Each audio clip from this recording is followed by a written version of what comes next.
This is One on One.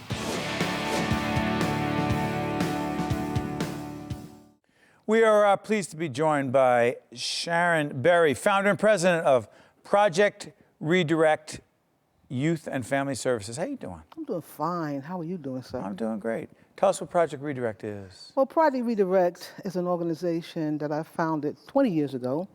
We just celebrated our 20th year. Congratulations. Thank you so much.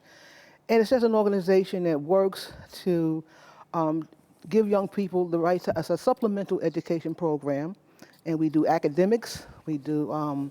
We have a Healthy Minds, Healthy Bodies initiative where we teach, of course, to improve emotional intelligence. We do all kinds of preventative areas for bullying, improving self-esteem, self-awareness, and child abuse prevention. And we have supervised recreation. We have a parent initiative, as well as we do a school to work initiative for young people. In the fall, we have, in the spring, we have indirect services where we do what's called campaign for April is National Child Abuse Prevention Month. So we are advocates of children, more than educators, more than people who just in the classroom. We advocate for children in their situations. So you spent a few years as an educator, as a professional educator, public school teacher before this, right? Yes. Why'd you go into teaching? Well, I went into teaching to be honest with you, I went into teaching because my daddy told me to be a teacher. I'm going to be very honest. My father said, well, you know, your Aunt Martha's a teacher, and your Aunt Juanita's a teacher, and I want you to be a teacher. So I was raised with the notion of going to college and being a teacher. 27 years you stayed. Yeah, I loved it. What'd you love about it? I loved it. I love, first of all, I love the subject matter that I was teaching. I love English and all the various facets of English. I love working with the young people. I love watching them grow, watching them develop. I love just being involved with them in many different situations, in school and out of school. And I love working with the parents. What did you see a lot of the young men and women facing as a teacher that caused you to decide to start this organization? That's a good question. And in order to understand that, we'd have to go back to my childhood, go back to my roots, go back to Brooklyn, New York, going back to Bed-Stuyvesant, going back to many things I saw coming up as a young person, many of the things I saw coming back in the world of education, the drugs, some of the gang violence, some of the violence. A lot of the young people were facing the same types of situations. In the 90s, when Project Redirect was first founded, we were in a time that was very turbulent. You had a lot of gang violence, you had drugs, you had a situation where young people needed to have something additional to what the school was offering. I was a school counselor at that time and noted there needed to be something else that they were giving because I was one counselor to 500 young people. And I noticed that in the suburbs, you had one counselor per grade level. So I developed a program, developed an educational system that incorporated both the academics and the emotional piece of it. As the educational community would say, we worked with the cognitive and the affective domain, meaning the education as well as the behavioral. But sorry for interrupting, but you have to start this organization. You got to go out, you got to put the team together, you got to raise the money. Did you know you had to do all that? No. No one told me. That's what I'm saying. No one told me. I just had a passion. I had a vision, and I went at it full force. I founded it, and I pulled together the board. And from very, very humble beginnings, I was the main grant writer.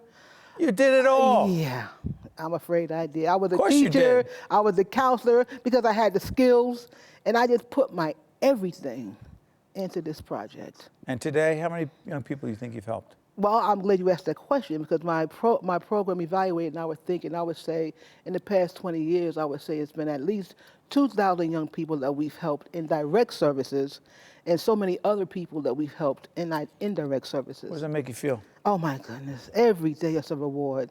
I feel so rewarded, you know, every time I go into the program, every time I see the young people, and I come to the school, come to the center, they're waiting for me, they're waiting to greet me. What are they looking for? They're looking for hope. They're looking for hope. They're looking for hope. They're looking for hope. I think they're looking for love. I think they're looking for understanding. I think they're looking for caring. Sometimes they're looking for a mother. Are you? Definitely I am. Definitely I am. I refer to them as my children. Yes. Are they? They are definitely my children. Yes. You got enough love for all of them? Yeah, every last one, including my own.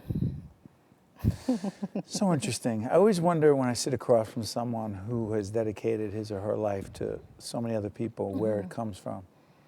That commitment, that compassion for other people. Well, I think it's a good question. I think people came into this world, they were born for a reason. As I watch the Olympics and I see all the Olympic people, I can't do that. So you're saying that you didn't come in to run the 440? Nah, I didn't. Neither did I. I didn't come to run the 440. Or Michael Phelps, neither did I. But I think I was given a divine assignment to work with children that I do, and I love doing it. And I must say, I do it well. So, bottom line is this. You're a leader. I ask leaders who come in here the greatest lesson they've learned about leadership, because I'm fascinated by it. What's the most significant lesson you've learned about leadership in the few years you've been at this? That's a good example. To be a good leader, you must set a good example. To be a good leader, you must be willing to do the things that you ask other people to do. You must lead by example. You must be able to, you have to roll up your sleeves, you have to step in the mud sometimes. You can't lead from a distance, you can't lead from a safe position. You have to step right into it. You have to lead. On Saturday mornings, I go in, I teach children, I counsel children, I get involved, I show my teachers what they're supposed to do, how they're supposed to do it. And I'm the first one, if I give out a challenge, I'm the first one who accept that challenge and show them through my own example. Sharon Berry. Yes, sir. Founder and president, Project Redirect, Youth and Family Services. Keep doing what you're doing. Thank you. Thank you so much. Thank you so much. Stay with us. We'll be right back. Thank you. You got the passion.